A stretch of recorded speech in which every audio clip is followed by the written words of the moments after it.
Albany County Commission, the March 1st edition. Thank you for joining us. I don't know if anybody went to the basketball game last night, but yeah. Did we lose? We lost. First time all season. We lost at home. So I'd like to call the meeting to order. Commissioner Rivera. Here. Commissioner Gosar is here. Commissioner Richardson not yet here. If you join in standing for the pledge of allegiance, please. I pledge allegiance to the flag of the United States of America and to the republic for which it stands, one nation, under God, indivisible, with liberty and justice for all. All right, so we have a slew of public hearings this morning. The first up is the Secure Rural Schools and Community Self-Determination Act of 2000, Title III County Projects. I'd like to open up that hearing for the Secure Rural Schools and Community Self-Determination Act of 2000, Title III County Projects.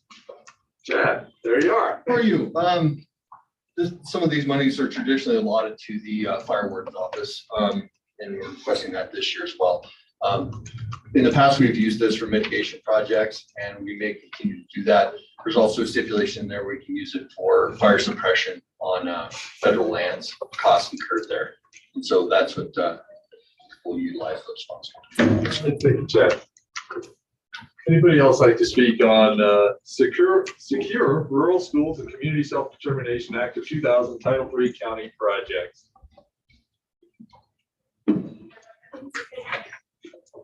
Commissioners, I entertain a motion to close that public hearing.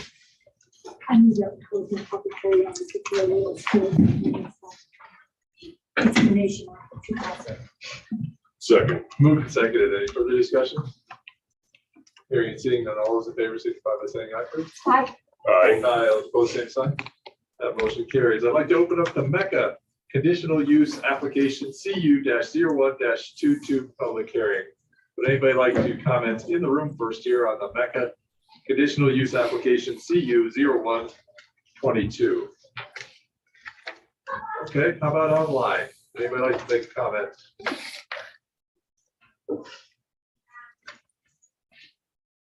All right, commissioners, I don't see any comments. I'd entertain a motion to close the Mecca Conditional Use Application public hearing. I move that we close the Mecca Conditional Use Application public hearing. Second. Moved and seconded. Any further discussion? Hearing and seeing that all those in favor signify by saying aye, please. Aye. Aye. Aye. All opposed, same sign. That motion carries. Next up, I'd like to open up the Watson zoning change application LUC-10-21 public hearing. Would anybody in the room like to speak to the Watson zoning change application LUC-10-21? Nobody's jumping up. How about online? Would anybody like to speak online about the Watson zoning change application LUC-10-21? Commissioners, I entertain a motion to close that public hearing. That we close the public hearing for Watson zoning change application. Second. Moved and seconded. Any further discussion? Hearing and seeing none, all those in favor signify by saying aye, please. Aye. Aye. Aye. All opposed, same sign. That motion carries. The final public hearing, I'd like to open the Summit View Estates subdivision application final plat SD-10-21. Anybody online like to speak to the Summit View Estates subdivision application final plat SD-10-21? You can raise your hand or unmute your mic, either way. Hi, Commissioners. This is Casey Palma, Style Surveying Services, agent for the owner. I just want to let you know we're here, and I'm happy to address any questions you might have. Thank you, Casey. Welcome. Anybody in the room like to speak to the Summit View Estates subdivision application final plat SD-10-21? I'd entertain a motion to close that public hearing. I move that, go ahead. I move that we close the Watson's, no, we're at Summit View Estates subdivision application final plat public hearing. Second. Moved and seconded. Any further discussion? Hearing and seeing none, all those in favor signify by saying aye, please. Aye. Aye. Aye. All opposed, same sign. That motion carries.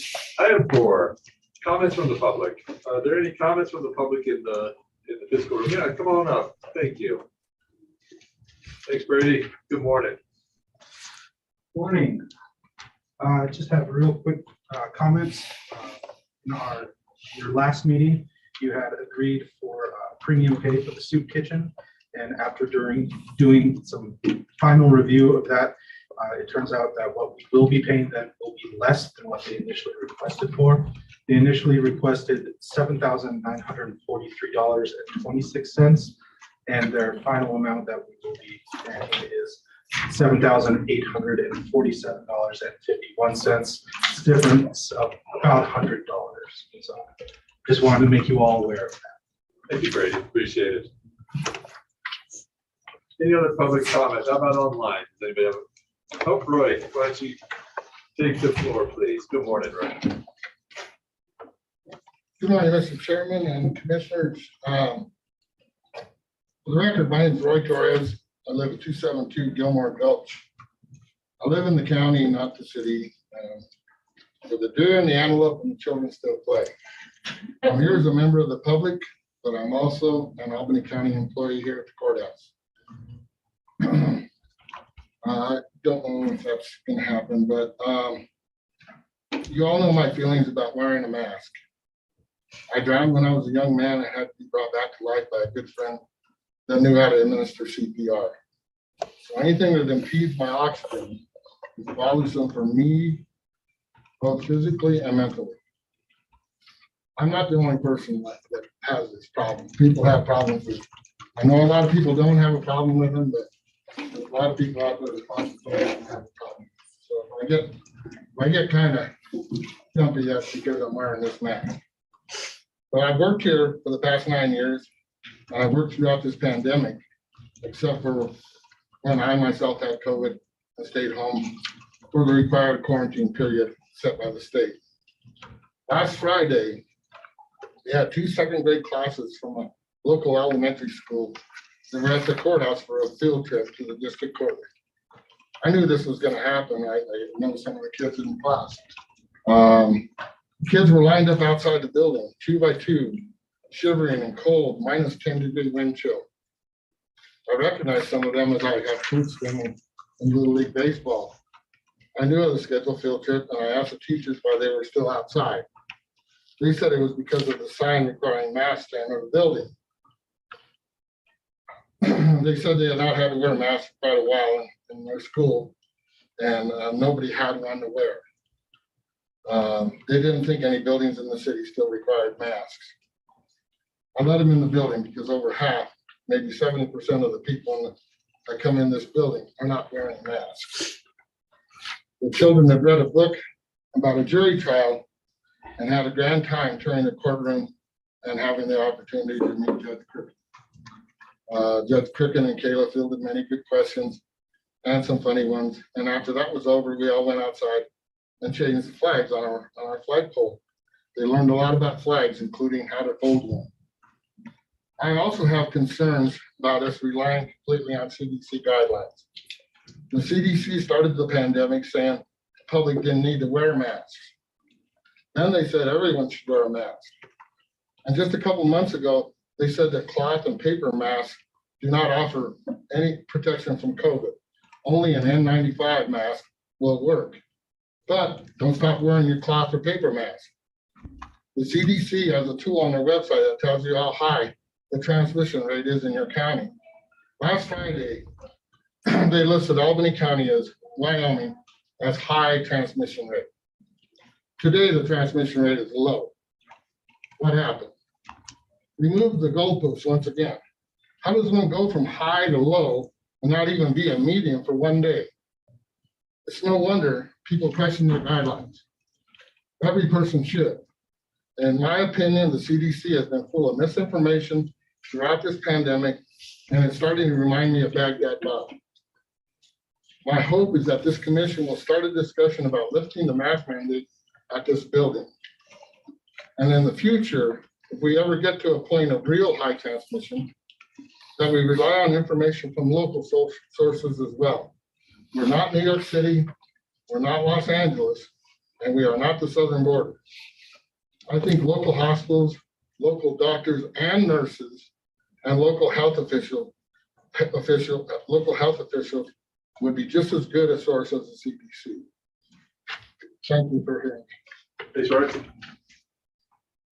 Anybody else would like to make a public comment today? Yes, Stacy, please. Morning, Commissioners. Stacy Lamb, Clerk of District Court. I would just like to echo what Roy has just said. I think we're kind of at a point now where we're almost doing a disservice to our community by what we're requiring in this building when we are the only building in the city that's requiring it. I know when you go to a medical facility, you're required to wear a mask, and I 100% agree with that. That's where the sickness lies, and that's where people go to get assistance. So I think I totally agree with that, but I think we're at a point now where we maybe need to revisit the wearing of the masks in the courthouse and kind of move forward with the times, so to speak. Thank you. Thanks, Stacy. Anybody else? Yeah, please, Chelsea. Good morning. My name is Chelsea Matthews, and I am the county assessor. And I would also like to echo Roy and Stacy.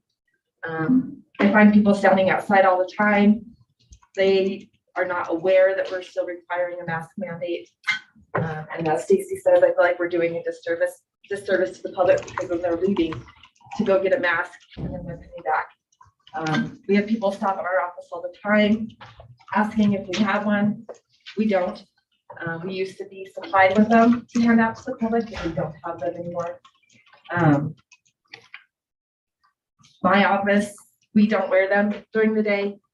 If someone comes in and they have one on, we ask if they would like us to put one on. If they do, we put it on. If they don't care, then we don't. And I would also ask that in the future, if we do require a mandate, that we have some threshold that we can go by as to when we will lift it. Chelsea. Anybody else like to make a public comment? Commissioners, I'd entertain a motion to close the public comments. I move that we close it. Public comment period. Second. Moved in second. Any further discussion? Hearing and seeing that all those in favor signify by saying aye, please. Aye. Aye, all those opposed, same sign. That motion carries. Disclosures, Commissioner Rivera, any disclosures? I have none. Commissioner Richardson, any disclosures? I have none. And I have none also. Item 6, consideration of changes on the agenda. Jennifer, please. Thank you, Chairman Gosar. I would like to amend our executive session request to include that the executive session will be pursuant not only to 16.4405A little 3, but also a little 2. Okay. Thank you, Jennifer. Jackie? Yes. Mr. Chairman, Commissioners, I would respectfully request that item number 24, the electronic recording as the submitter agreement between the Board of County Commissioners of the County of Albany, Wyoming, by and through the Albany County Clerk and Indicom Holdings LLC be removed at this time. Okay. Thank you. And I would like to add one right at item number 8, courthouse mask discussion.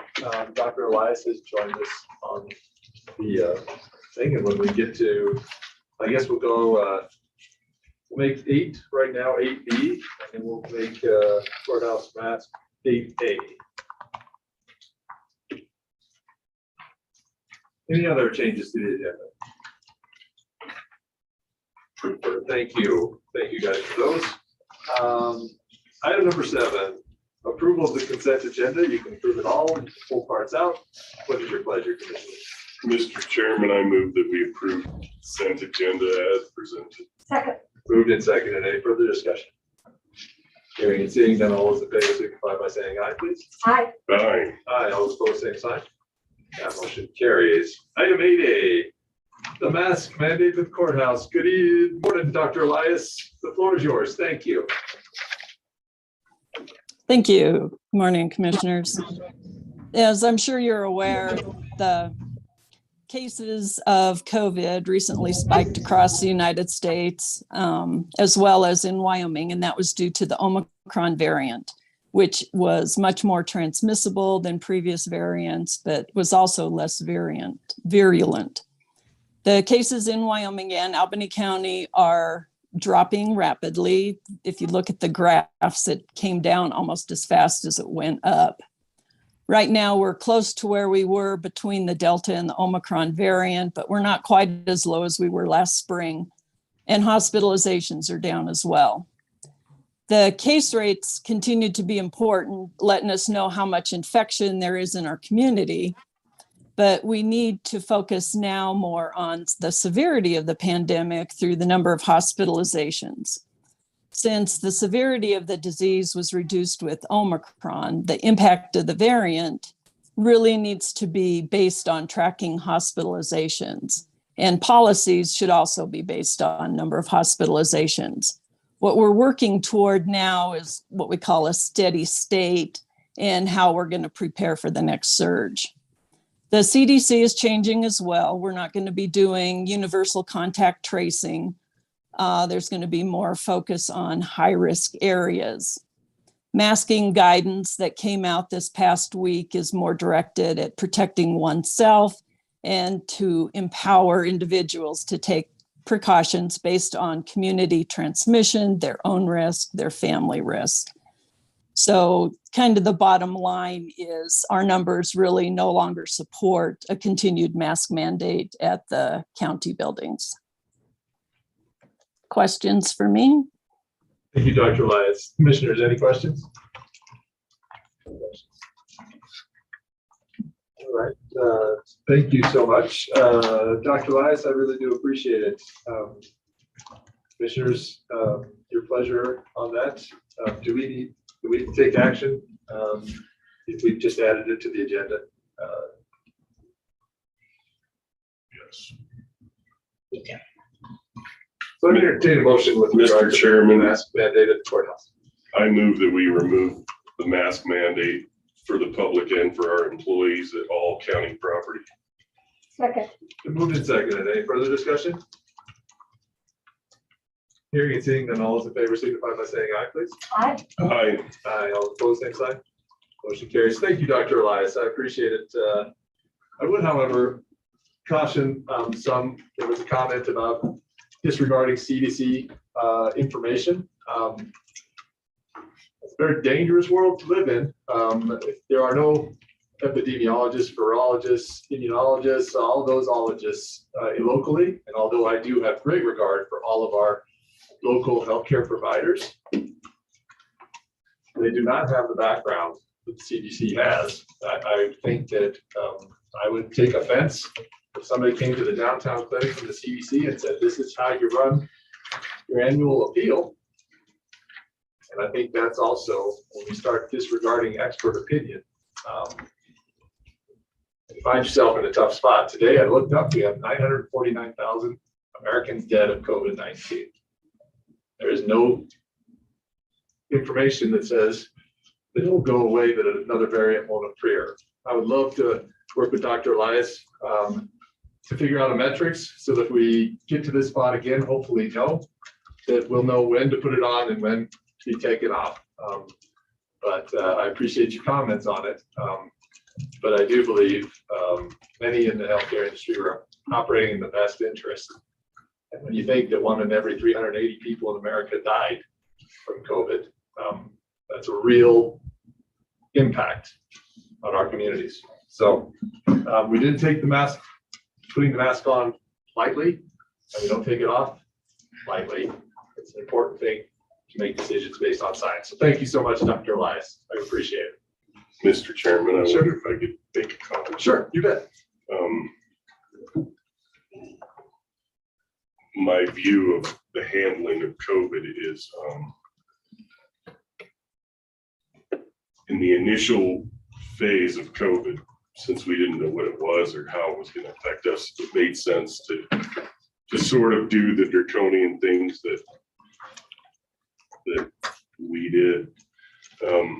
And I say we collectively, government, policymakers, healthcare, CDC, all of us, and I'm including myself in that. But a year and a half ago, we knew that COVID wasn't going to be the scourge of humanity. Now, it's not a nice thing, but we've destroyed institutions or damaged institutions and our economy terribly. So my approach has always, in everything I do, is that the cure has to match the disease. And if masks worked, then maybe 1 in 380 wouldn't have died. Or if nobody wore them, maybe still 1 in 380 would have died. I mean, and death rates went up for other reasons related to COVID, but not directly, like people's businesses and getting destroyed, people having to die alone, all sorts of things unnecessarily. So this has been really hard on our employees and on our community. And masks aren't effective enough. It basically came down to a failure to lead. And this community, I mean, this commission, we have undermined our credibility in our adherence to these guidelines in a basic way. And I know people who've died from COVID, and I know people who've been very sick from COVID. And I think that that has more to do with the individual person and their immune system and how they're made and what kind of shape they're in and what kind of immune system they have than it does on national COVID healthcare policy. So the point is that if you're going to get it, you can't not get it. It's everywhere. And it's like any other coronavirus. It's going to be around forever and it's going to mutate quickly, which makes vaccines never be able to keep up either. You can't develop vaccines. Even the flu vaccine is like 50% effective or less. And it's tried to be developed in real time for a coronavirus that's always changing. So COVID will be with humanity forever. And humanity, we probably need to learn to live with it without overly punishing and damaging our institutions, our people's liberties and work environments and all that kind of stuff. And in my opinion, masks weren't an effective tool, and I actually don't think vaccines are either, because it changes so fast that, you know, hopefully it gets less virulent and less severe as it mutates over time, but it's going to be like another cold that everybody can get worldwide, or another flu that everybody can get worldwide. So unless something comes up that's the scourge of humanity, I'll never do again what we did this time with COVID. As a policymaker, I won't give up.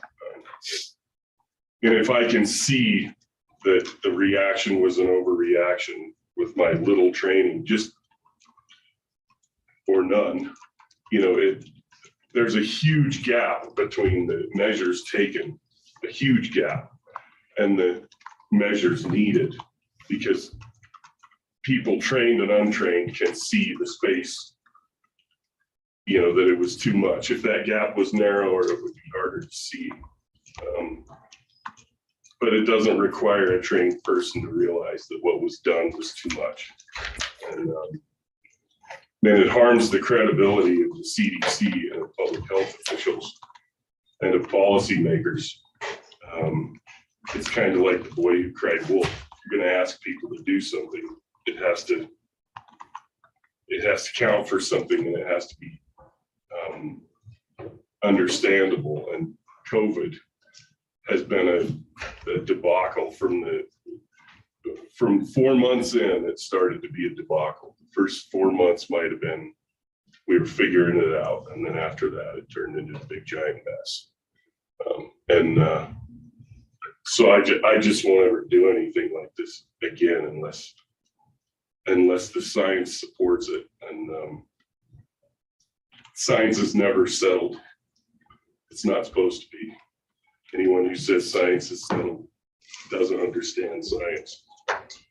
Commissioner Bear? Yeah, I just want to make a comment that I appreciate everyone, our employees and staff, the general public as a whole, for complying with the mask mandates in all of the county buildings. I think you showed professionalism, and I know it was difficult to continue to enforce. I would try to stop people as they came into the building and say, that I was like, introduce myself and say that the mask mandates still existed. So I appreciate how difficult it was, and I want to thank all of you as well. I don't agree with Commissioner Richardson as far as it being an overreaction. I think when it's an unknown, we need to take precaution to whatever extent that is needed, and professionals were saying that masks were something that did help with the spread of the disease. As far as credibility, I question Keeper's concern about credibility. When we had this mask mandate in place, he forever did not wear a mask, yet he has the audacity to lecture Commissioner Gosar and I about following rules that we set up whenever we're dealing with any other public any other regulation and all, yet he didn't follow these rules. And whether or not he voted for it, he is part of the commission. And so that credibility for me doesn't hold. Anyway, I want to finish it on a positive note and say thank you to all of you guys for hanging in there with this mask mandate. And we knew that it eventually would come to an end. And I'm so happy that Chief Elias was able to be here to comment on that. Thank you. Thank you. Did we vote on that? We did. Okay, item 8B, present for approval allocation of American Rescue Act CFD 21-027 funds in the amount not to exceed $10,000 for interview room AV equipment for the Albany County Sheriff's Office. Sheriff Albany, please. Morning, Commissioners. This was a request that was approved, at least initially approved by you guys for during those ARPA work sessions for audio-visual equipment at the Sheriff's Office for our new interview room. Is what it is on there, not to exceed $10,000. We have the space. We just wait for the money to move forward. Thank you, Sheriff. Commissioners, any questions for Sheriff Albany? And I think, Brady, this was just a oversight as far as including it in the last round of. Correct. This should have been on the last meeting's agenda, but it was sick. Any other questions? Entertain a motion for item 8B then, please. I move that we approve item 8B as presented. Second. Moved and seconded. Any further discussion? Hearing and seeing none, all those in favor signify by saying aye. Aye. Aye. Aye, all opposed, same sign. That motion carries. Thank you so much. Item 9. Present for approval memorandum of understanding between Homeland Security Investigations and local county or state law enforcement agencies for reimbursement of joint operation expenses from the Treasury Forfeiture Fund. Sheriff Applehans, once again. This is an MOU between us and the investigations divisions of the United States Department of Homeland Security for when we work on joint operations or joint investigations together. And the MOU is to not only work together, but also to split any forfeiture funds that come from the adjudication of those cases. Any questions for Sheriff Applehans? I'd entertain a motion for item 9 now. I move that we approve item 9 as presented. Second. Moved and seconded. Any further discussion? Hearing and seeing none, all those in favor signify by saying aye, please. Aye. Aye. Aye, all opposed, same sign. That motion carries. Item 10, present for approval cooperative law enforcement annual operating plan and financial plans between the Albany County Sheriff's Office and the USDA Forest Service, Medicine Bow, Root National Forest, and Thunder Basin National Grasslands, calendar year 2022. Sheriff, again, please. This is a yearly agreement between the Albany County Sheriff's Office and the United States Forest Service for patrols within the Forest Service and grasslands that we have within our county. We basically patrol and enforce all of the local state statutes that we have, and then they also patrol and do any of the federal statutes that they have. So that's the operating agreement. They pay our overtime to go out there and enforce those guys. Commissioners, any questions? I do. Sheriff, under Part 2, Section A, the last statement reads that total reimbursement for this category shall not exceed the amount of $14,700. And I know then there's room for costs for equipment and training, yet that is absent.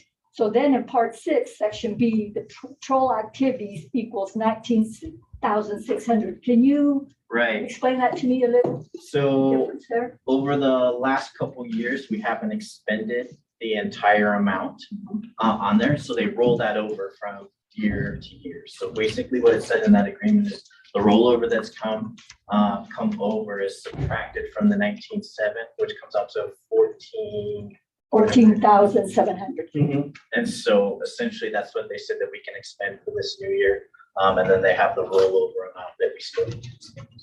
Okay, but we'll only be spending up to 14,700 for the patrol. And then for this year. Correct.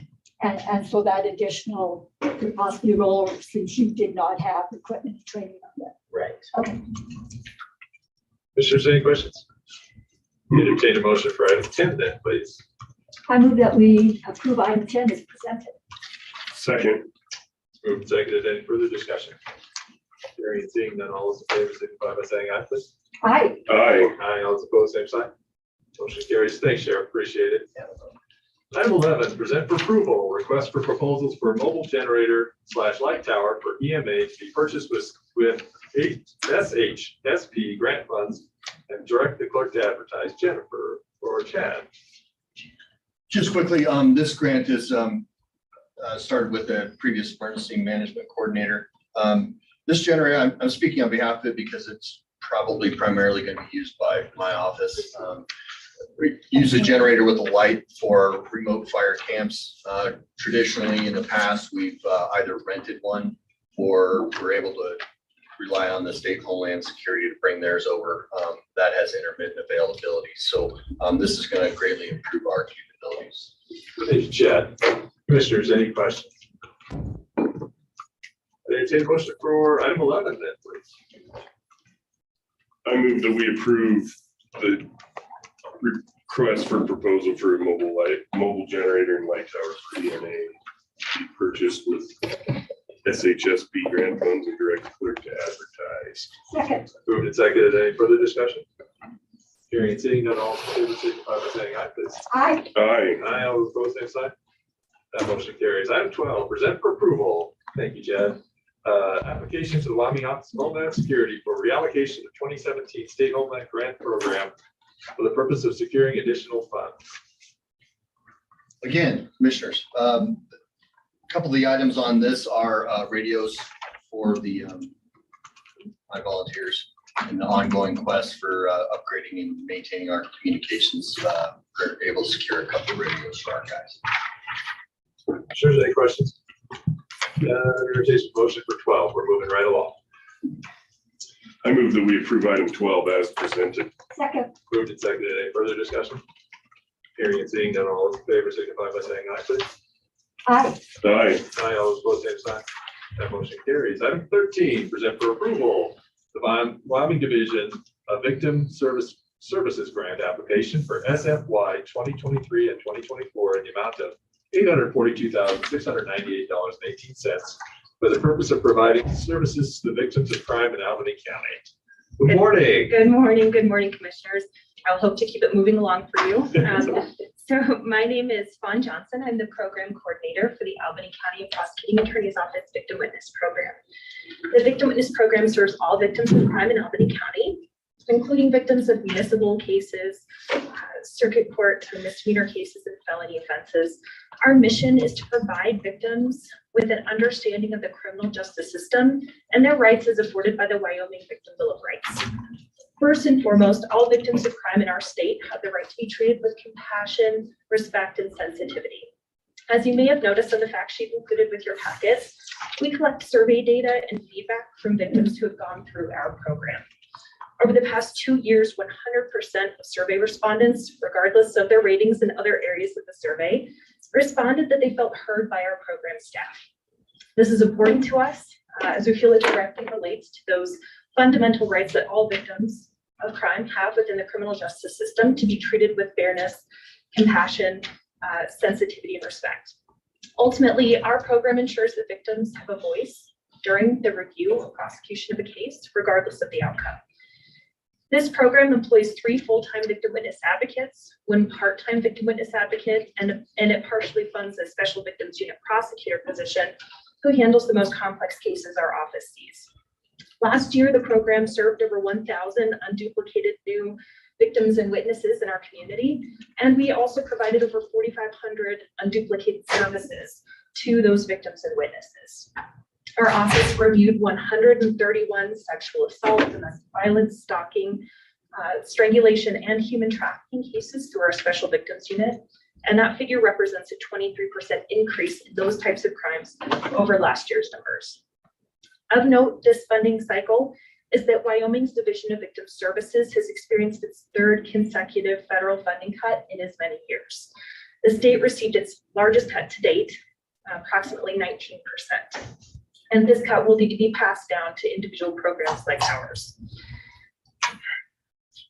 While this is a competitive funding application, based on the previous grant cycle, we do expect an across-the-board cut to all programs throughout the state of Wyoming. We hope that our good standing with the division and a compelling application that we wrote and that you will hopefully approve today mean that we aren't cut much more than 10%, which is approximately what we were cut across the board to all funded programs last funding cycle. We're asking our commissioners to approve this Division of Victim Services application and draft budget for both fiscal year 2023 and 2024. Included in the draft budget is a request for additional county match, and that is because of the anticipated cuts that we expect to come. So we are asking for no more than that, hopefully bare minimum 10% to be provided by the county. So in support of our program and with anticipated 10% cuts, we're asking for $20,000 more in each fiscal year to be provided by the county to support the fundamental victim services that we provide. It is our goal to retain our highly skilled staff. So this request for additional funds is not providing raises. It is not enhancing programming, which we have already slashed with previous cuts from federal funds. So really with this money, what we're asking for is that we're able to continue providing and ensuring fundamental services to victims of crime in Albany County. So I thank you for your time spent reviewing our application and budget and listening to my presentation. I'm happy to take any questions. Thank you, Fawn. Commissioners, any questions? I just have one. Fawn, so you're anticipating an additional 10% cut from what we got last year and not even the previous year. So it's actually 20% from the year 2 years ago. Correct. We do anticipate that. And hopefully not more. Right. Thank you. Yes. Well, I just have to say thank you for your work. I was not by your fact sheet, all the information, but the one I thought stood out to me most was 100% of victims felt hurt. I think that is incredibly important. 100% of anything is incredibly difficult to get to. So you and your staff and the program should be celebrated for that. I really appreciate that. Other than that, commissioners, I entertain a motion for item 13. I move that we approve item 13 as presented. Second. Been moved and seconded. Any further discussion? Well, I have a question for Fawn. Yes. It's my guess that crime victims, because they don't understand the criminal system, they may have different expectations as to the process or the outcomes. And so it's one thing to feel heard or understood, but I'm curious if you and your staff are able to do enough teaching so that victims understand the process, where they're at in the process, what the thresholds are to meet certain outcomes and so on. I mean, are you able to?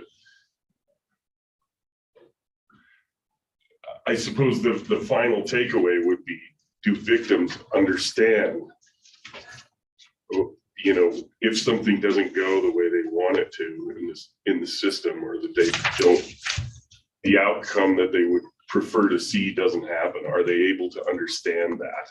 We do believe so. Now, I think you're very right there. That's really what we're here to do, is help guide them through that system, which is quite foreign to most people.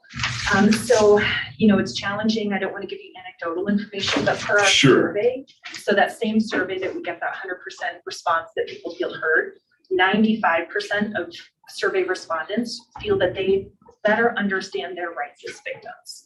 So we think that that's a really important measure as well. We want to make sure that people have the information that they need. So we are making sure that they have all of the information up front about what it is to be a victim, what rights they have under the state's Bill of Rights. We want to walk through that process with them if that's something that they choose to do. We have very few people that tell us, no, I'd rather, you know, handle it on my own. So we do a lot of notification meetings. Really, we want to be there for people however they need us to be there for them. So we feel that that's an important metric, that the majority of people, the vast majority of people, feel that they know more about their rights after working with our program. Well, it's interesting because if somebody was a victim of a crime against them personally, and the outcome that they hope to see doesn't happen because a burden of proof can't be met or whatever, they could feel victimized again by the justice system, maybe because they don't understand it. I mean, I do believe that that victims sometimes get victimized again by the justice system because it, you know, I agree because of the burdens. That's what separates us from being a tin pot dictatorship, right? Yeah. But, you know, I hope that those things are minimized. And that's what we hope to do as well. That's why, even though that question, the victims feel heard, that was something that we added in a couple of years ago because we felt like we were missing that component. So even though some survey respondents said, I wasn't happy with the outcome, I didn't feel necessarily that this was what I had expected or hoped to have happen. But the Or that justice was achieved or exactly, something. yeah, per their, maybe their ideas, what they would like to see happen in their lives. And we absolutely understand that. So it really is important to us that they do feel heard, that they have a voice in this system, in this process, regardless of what that is. If that's opposing the decisions that our prosecutors make to move forward with their cases in a certain way, if that's that they would rather see a case prosecuted instead of denied or dismissed. So absolutely, there are people who don't necessarily feel like this experience has been justice in their mind, but that's why we want to make sure that they have us, that they have a voice, that we're there representing them in our office. And our prosecutors are wonderful in the collaboration that we have. They don't leave victims out of that discussion. Thank you. Thanks, everyone. Brady, the 40,000, is it coming out of the grant match? Is that what I'm maybe making up? I am not entirely sure where the funds will be coming from. Bailey is on vacation this week. Okay. And she'll have a better idea if you have further questions about that. And it should be grant match, just because it's going to be there to backfill any losses that we receive from DBS. So then we can apply that to our personnel expenses. Thank you, Bob. Oh, Yes. one more question. Yes. Does it have to be cash match, or can it be some combination of cash and in kind? I believe that we have in kind through things like benefits to county employees. So I do believe that it has to be cash, but we can, Brady, we can ask Bailey for certain when she comes back. So we'll make sure to get that answer for you. Thank you. Thanks. Mhm. Okay, yeah, I entertain a motion for item 13. You have. Okay, yeah, move it. Any further discussion? Hearing seeing none, all those in favor, signify by saying aye, please. Aye. Aye. Aye, all opposed, same sign. That motion carries. Thank you, Bob. Thank you. 14, present for consideration Albany County ARPA nonprofit grant application guidelines, application form, and budget template worksheet for the allocation of American Rescue Plan funds to nonprofit organizations. Brady, good morning. Thank you for your work on this. Good morning, Commissioners. This packet guidelines of the application form budget are really just to give us a standardized form for all of our nonprofits in the community who will be applying for ARPA funding. This will give us a good idea of what they will be spending their allotted funds on, how it will affect those in the community, whom the community is designed to help, and just gives them a very basic idea of what to expect if they are awarded any funding for these projects and how the actual process of completing the project will go. And I'm here for any questions you may have. Thank you, Brady. Commissioners, any questions for Brady? I'm just curious how the feedback has gone as you, because I'm guessing that the form is already out there where people can see it. Is it not out there yet? It's not out there yet, but as soon as you guys approve, it is ready. Gotcha. So, Okay. but we've not heard much feedback from anyone who will actually be applying because we haven't put it out there. Right. But last year, we asked for letters of intent for projects, and the information that we're asking from them is very similar to what was in those letters of intent. But this is just to get it into a standardized form for us, so we can very easily say, just compare each project and then have a review committee come through and give their kind of priorities to you to make funding recommendations. Yeah, mine was a question of the workability of the form, and I guess my answer, does that make sense? Like if you had gotten any feedback on the workability or usability of the form, but you gave me the answer, so that's good. Mr. Chairman, I move that we approve item 14 as presented. Second. Moved and seconded. Any further discussion? Yeah, I just have Yeah, one please. question. Ready, so did the ARPA project application, was that seen by Evelyn? Yes, and And she felt like she this felt like was a it was doable? a doable. Yes. All right, thank you. I suppose if it's not workable somehow, if people really don't like it, we can change it. That's hard to do, but when people are already going. But The actual application is just a Google form, so if there are any edits that need to be changed, it's very easy to do on our site. So, Yeah, super. cool. The moved and seconded. Any further discussion? Hearing and seeing none, all those in favor signify by saying aye, please. Aye. Aye. Aye, all those opposed, same sign.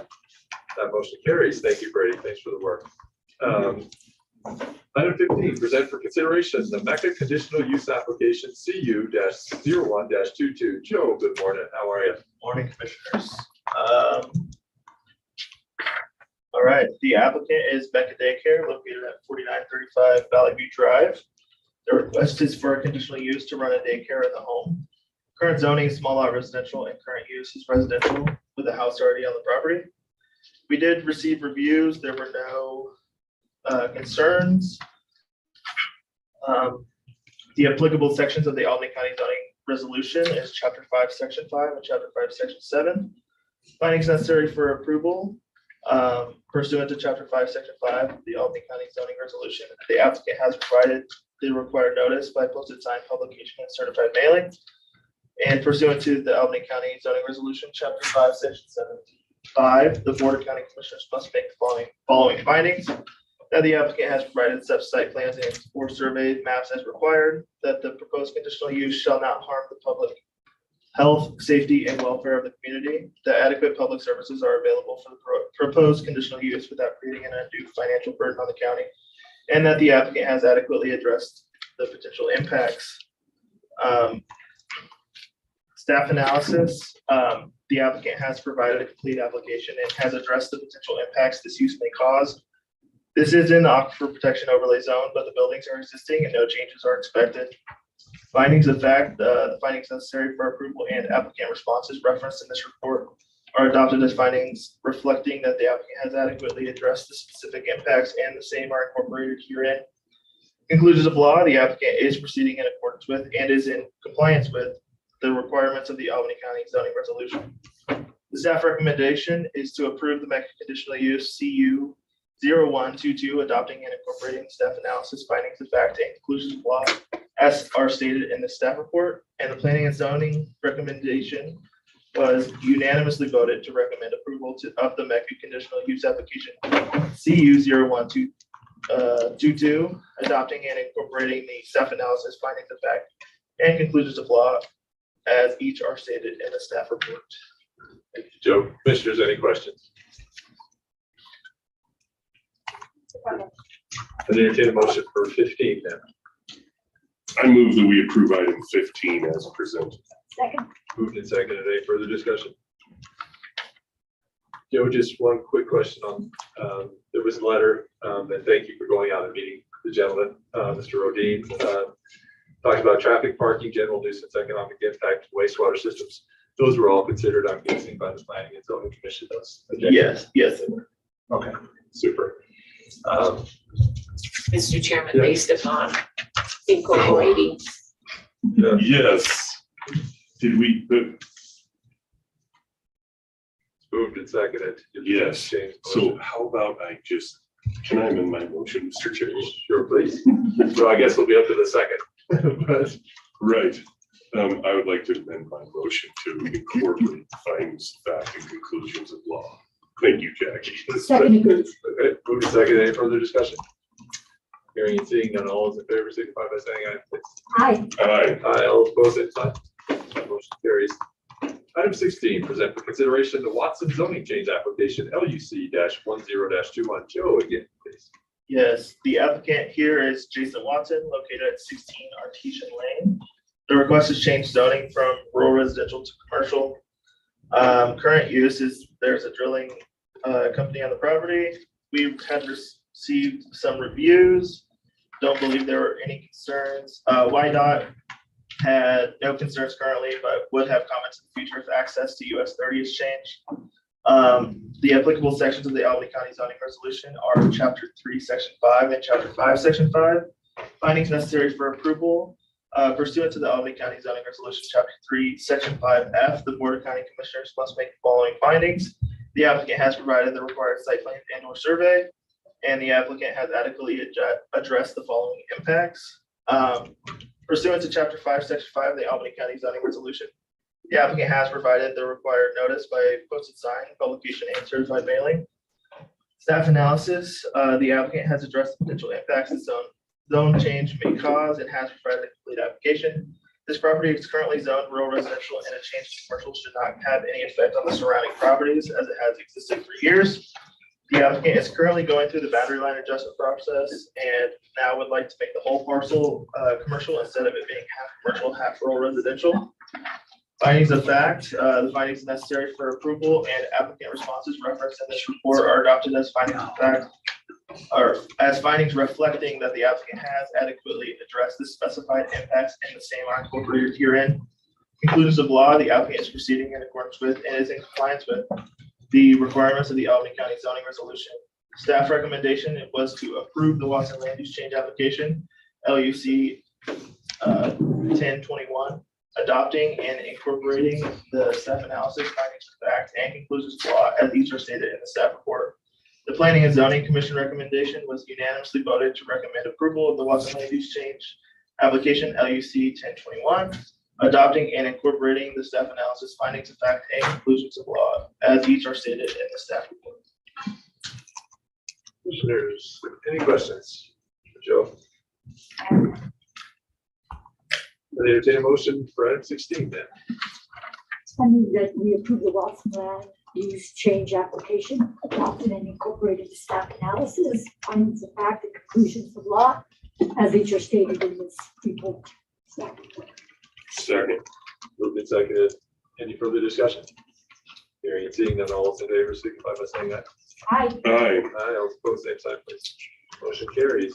Item 17, present for consideration the Summit View Estates final plat application SD 10-21. It's a subdivision permit. Joe, again, please. Yeah, the applicant was Steel Surveying Services. The owner is DG Property Investments. It's located at the northeast corner of State Highway 130 and Rainbow Valley Road. The request is for approval of a final plat application and subdivision permit. Current zoning is small lot residential. There were some reviews. Luke Hawkins is asking to be cognizant of the size and weight of the tenders during road construction process, is also recommending the whole water program. The engineer had some comments regarding the preliminary plat, engineering report, final plat, and construction drawings, but everything has been taken care of. Water will be supplied by one high producing well that's already existing on lot 4. Easements are provided to the well for the distribution. Septic will be served by individual systems. Each system will need to be applied for through the Albany County Planning Office. Storm drainage report was complete for this proposal and reviewed by Jake Schneider, county engineer. Carbon Power and Light provides power to the area. Postal service is existing. One new road is being proposed. Its name is Summit View Court, and that has been approved. A draft covenants with the road maintenance plan has been submitted. It will need to be filed with the final plat. Confirmation letter for financial insurance has been received. And fire protection will be provided by Albany County. They have an application into the fire department for the whole water program. We just haven't gotten anything back from the fire department regarding approval, but they did recommend it in their recommendation. Notice has been provided in accordance with the Albany County Planning and Subdivision regulations. The information provided in this staff report shall be incorporated as findings of fact. The applicant is proceeding in accordance with the requirements of the Albany County zoning, planning and subdivision regulations. This subdivision is being proposed in a previously developed community. The final plat complies with the standards of the Albany County planning and subdivision regulations. The lots will be accessed from Rainbow Valley Lodge Road by way of State Highway 130. All comments from the agencies have been addressed. The staff recommendation was to approve the final plat application and subdivision permit for the Summit View Estates subdivision final plat application SD 1021 based upon and incorporating the findings of fact and supply stated in the staff report. The planning and zoning recommendation was unanimously voted to recommend approval of the Summit View Estates final plat application SD 1021 and a subdivision permit based upon and incorporating findings of fact and conclusions of law as stated in the staff report. Okay, any questions for Joe? I entertain a motion for 17 if there are no questions. I move that we approve the Summit View Estates final plat application SD 1021 and the subdivision permit incorporating the findings of fact and conclusions of law as stated in the staff.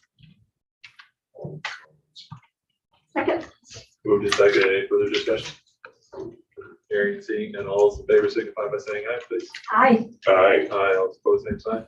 The motion carries. Thank you, Joe. Item 18, present for consideration a request for an exemption from the large tract subdivision process, section 23, township 14 north, range 76 west. David, good morning. Yeah, Mr. Chairman, Commissioners, this property is located out on it's on 230. They have about 100 acres of land. It's Stephen and Sharon Sutters that have requested this exemption from large tract subdivision regulations. They want to split it into 2 lots, one approximately 46.36 acres and the other one 50.63 acres in size. And to do this, it's just they have to provide the survey, addressing water rights on the property, which are none, provide a water supply study or proposed centralized water or central water system supply, or no proposed central water supply. And then you have to be less than 10 lots, which this exemption request meets all those. It's here for your approval. Commissioners, any questions for David? I entertain a motion for item 18, please. I move that we approve item 18, incorporate the findings of fact and conclusions of law, although that may not be required. Is that required in this process? Yeah, you're just approving an exemption. Gotcha. I move that we approve item 18 as presented.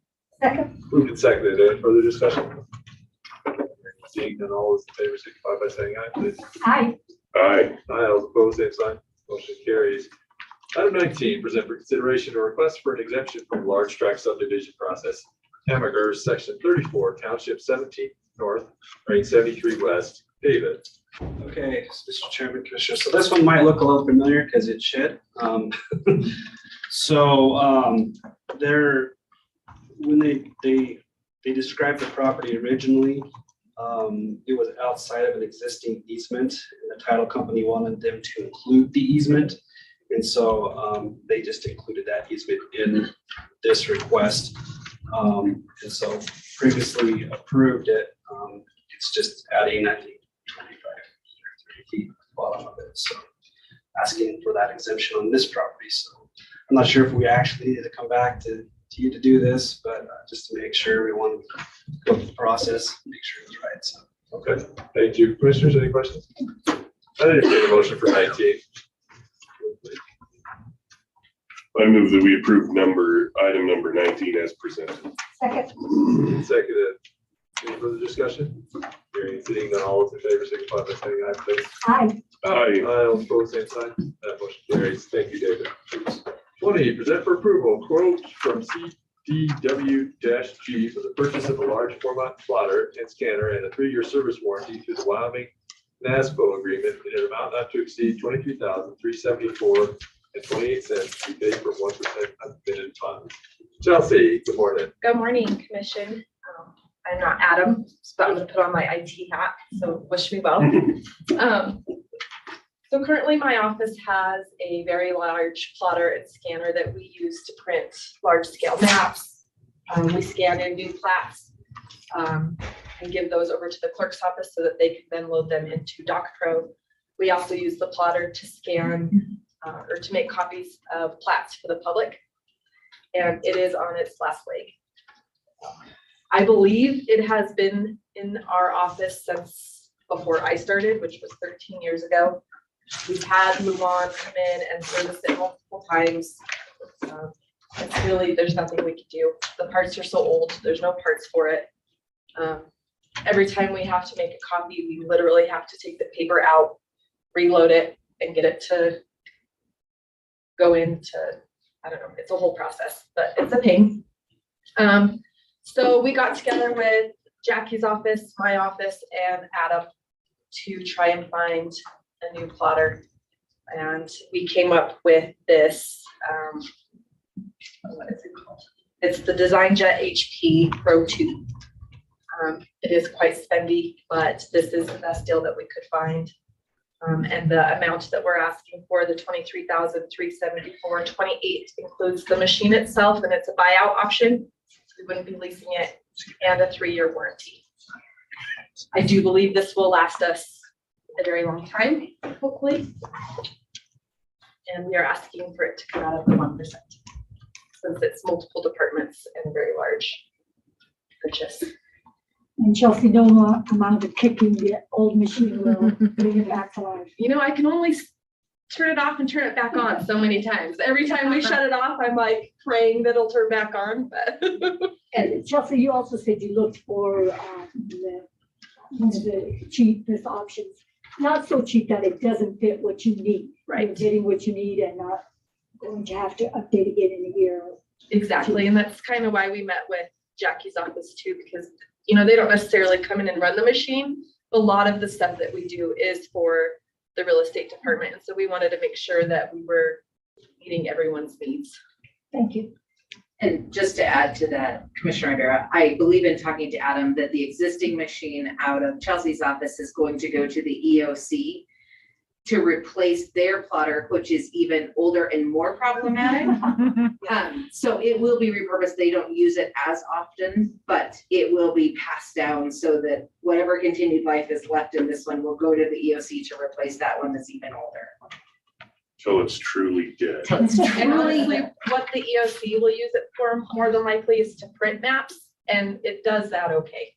It's the making copies and scanning that's being an issue right now. So it has a GIS and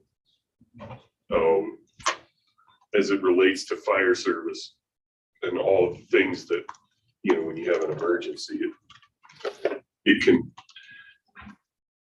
Can we, through our network, send stuff like files to the EOC? I mean, is our network set up such that files that big can go there, or how do they print something? Do they have to run over there with a flash drive or something?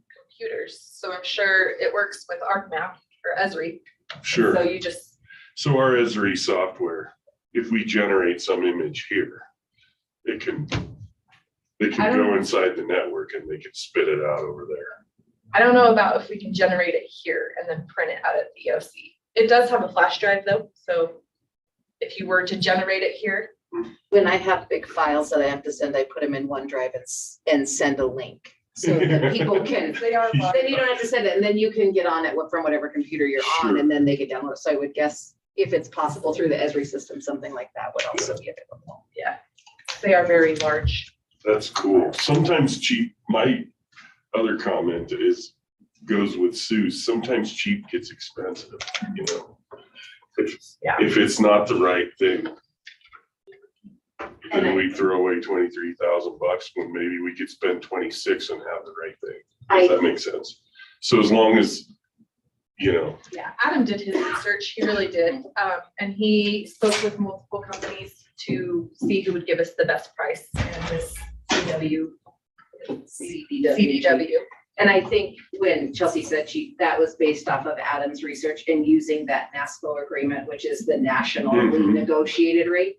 This rate was $3,000 or $4,000, I think, less expensive than the last one we bought, or than a comparative one that he had priced through other sources.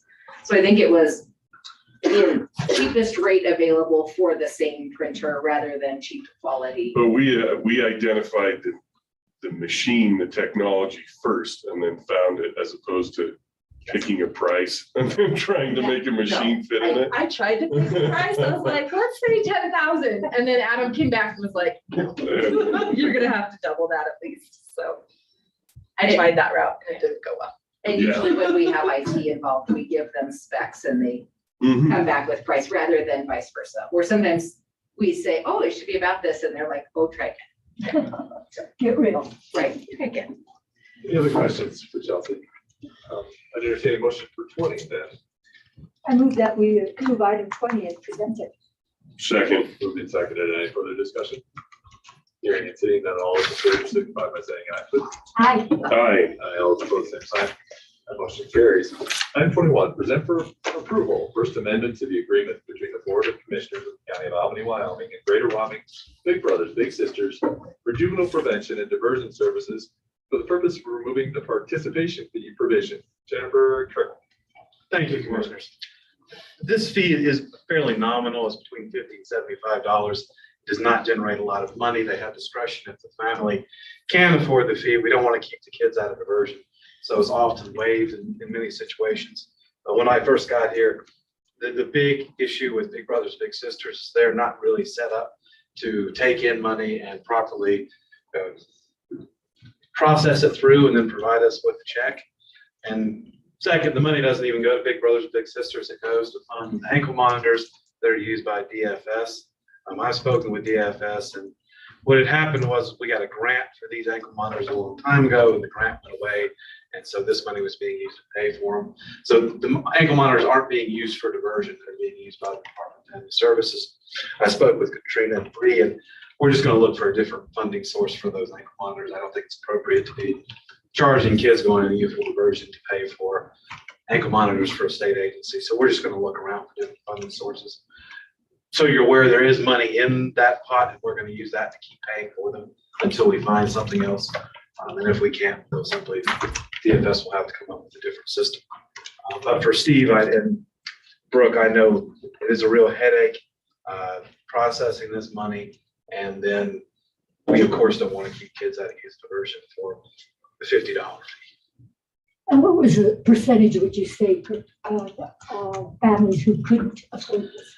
I don't have that. I allowed it when I got here, just so I don't know that we have enough numbers, but I could find that out. Any other questions? I entertain a motion for item 21, please. I move that we approve item 21 as presented. Second. Moved and seconded. Any further discussion?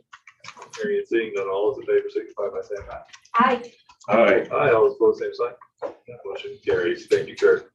22, reappoint Rob Fisher and Eva Richardson to the Urban Systems Advisory Council, USAC, for the term to expire in July of 2023.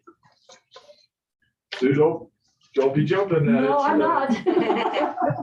How fun. My comment on this is that I'm happy to go. It's a pretty slow moving thing because of the lack of funding and also the lack of growth. You know, there's, I suppose it requires development fees. You know, the need is there. There's only really about 2 or 3 pieces of road that are high priority, and they're as slow as our community moves and as slow as the money comes. It's a place where professional meeting attenders go to attend a meeting. So I'll go be a professional meeting attender, you know.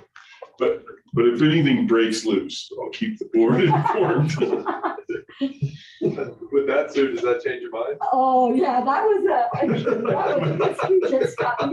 That was a rousing pitch to be on you. Yeah, I really want to buy for that. And Rob, you're good with serving again? Yes. And our next meeting is actually coming up. It's March 21st at 11. Oh, shoot, I would be busy anyway. I'd entertain a motion for item 22, please. I move that we reappoint Rob Fisher and Eva Richardson to the Urban Systems Advisory Council for a term to expire July 2050. We can't buy future commissions. I'll second that. Names on that. No. 2023. For a term to expire in July 2023. And I'll second. Moved and seconded. Any further discussion? Hearing and seeing none, all those in favor signify by saying aye, please. Aye. Aye. Aye, all those opposed, same sign. That motion carries. Item 23, award Title III funds in the amount of $10,000, $10,511.78 to just Albany County Fire Awards to be used for ongoing and future fuel mitigation projects, and $10,511.78 to Aaron Applehans, Albany County Sheriff, for the repair and or replacement of equipment utilized in search and rescue operations on federal lands. Jackie, good morning. Mr. Chairman, Commissioners, I think the agenda item speaks for itself. We have followed the regulations to receive applications for consideration. I did provide the public notice in the newspaper, and now it's time to award. Thank you. I entertain a motion for 23.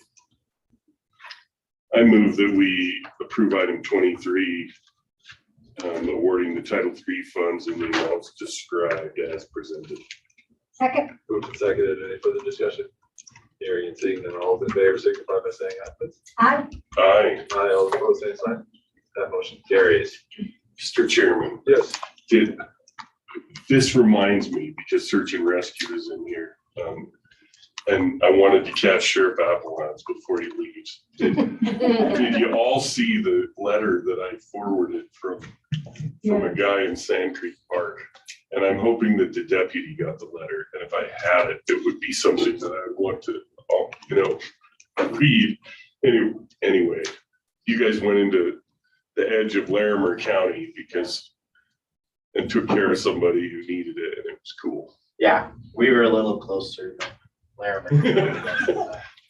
No, I got the text messages and everything, and I got it sent off. I believe it was Sergeant Pete that went out there and helped us as well. So no, they received all the thanks and kudos that family wanted to send in their own way. So I know we're always happy to help when we can. So especially in those instances.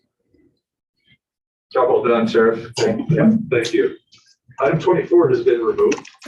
25, request budget directive for the Board of County Commissioners for fiscal year 2022-2023, Albany County budget. Jackie.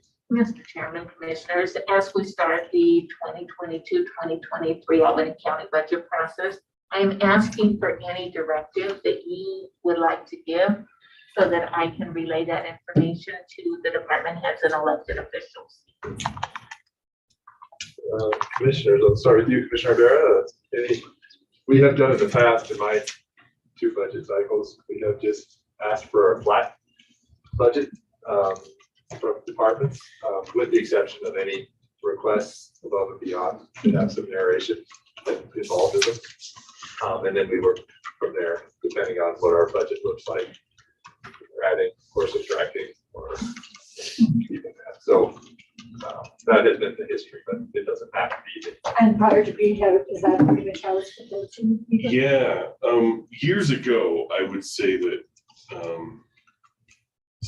sometimes there was some padding, if you want to call it that, in the, so if you line up all of the budgets on a shelf, you know, if there's a little bit of extra in each one, there, if we hit an emergency, there's no way to go back and get that, right? So it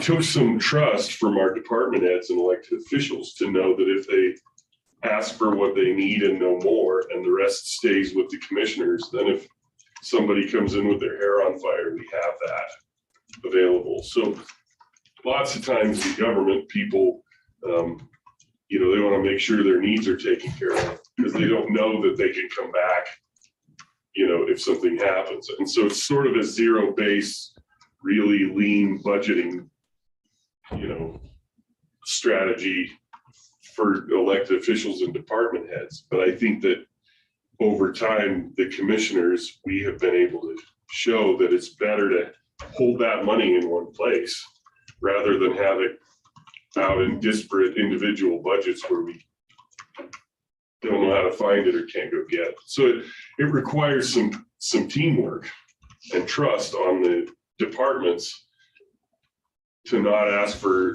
to ask for the very bare minimum, knowing that that frees that up later so that they can be taken care of. And actually, it's really a good strategy considering the fact that Albany County does not have, you know, we don't have a lot of marble in the meat like some counties in Wyoming. So, so I like that approach.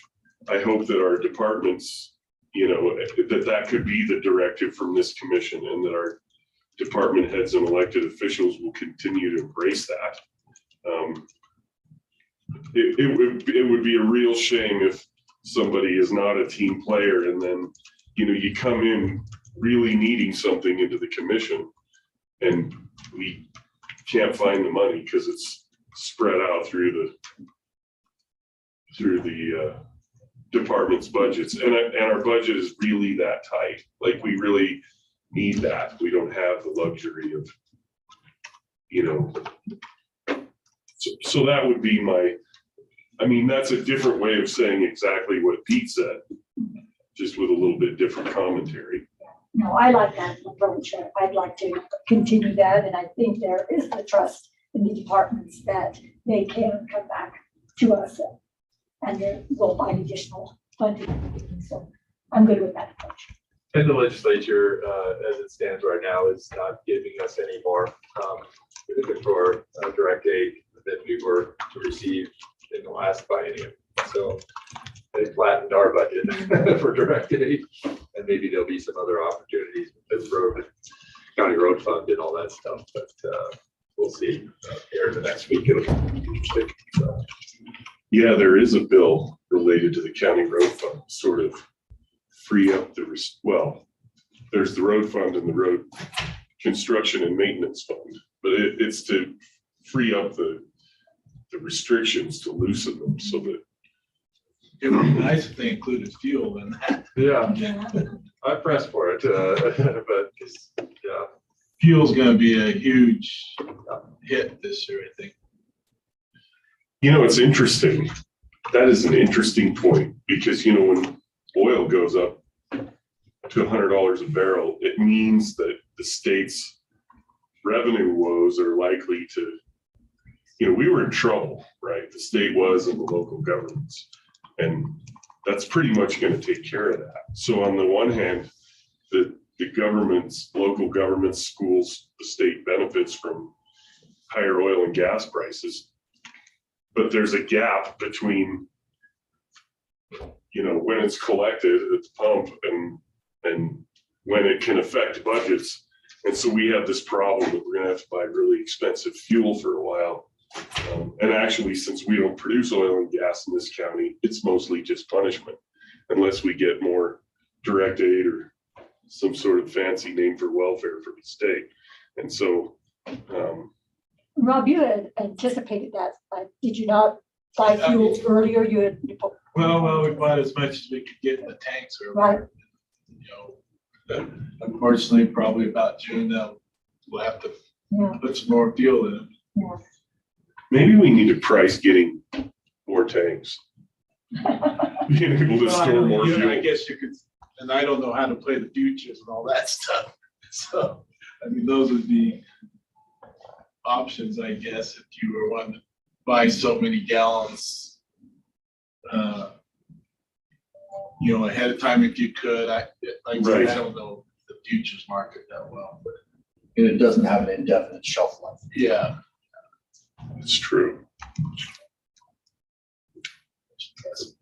Jackie, is that the direction? Is that- Okay, Thank you. awesome. Item 26, approved vouchers for March 2022, or that should be February 2022, right?